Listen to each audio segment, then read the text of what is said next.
in Rhode Island, you're starting to see more and more and more solar happening. Absolutely. Okay? Everywhere, all over the place, you're starting to see big chunks of land. They're just putting solar there on top of municipal dumps. But more importantly, our clients are interested in their home.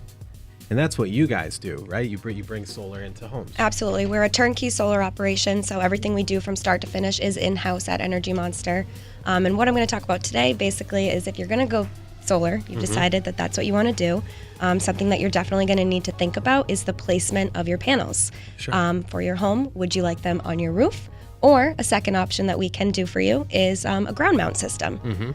Both have pros and cons. It just really depends on the wants and needs of each specific person. Does it depend on the position of the house too? Are some houses just need them on the roof or need them on the ground? Absolutely. There are some homes that they're not in the right position. Their roof doesn't face south like you want it. Okay. And it's not going to be a good fit for solar. You're not going to get the most energy production. It's not going to be worth the money that you're putting into it. But if you have some space, some real estate to use, then why not put it on the ground there? As far as like the roof versus the ground, are there any other things that would decide whether somebody's going roof or ground? Any other factors that would play in? For sure. So in a roof mount compared to a ground mount, there's less materials and less labor.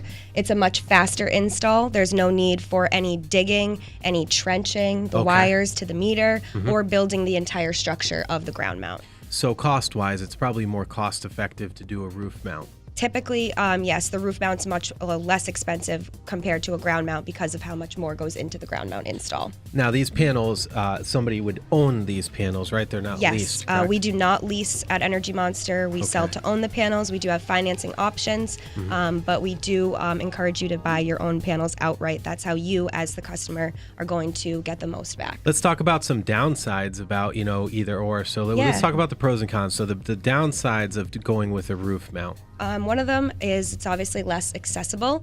If there was ever an issue or something got stuck up there, you would have to have a team go back up on the roof, which obviously is a little more dangerous as well. Yeah. It's obviously easier if it's just on the ground, especially cleaning or anything like that. Typically the rain will wash away anything and the snow will fall off your roof, but if ever, you could just go, and brush anything off if it was on the ground. Yep. The other thing is if you're going to go with a roof mount, there's constraints on space. You can only put as many panels allowed on your roof. If you only have a small roof but you have a large yard, it might be better so that you can have more energy production. The other thing too is that if you go with a ground mount, you can get perfect alignment.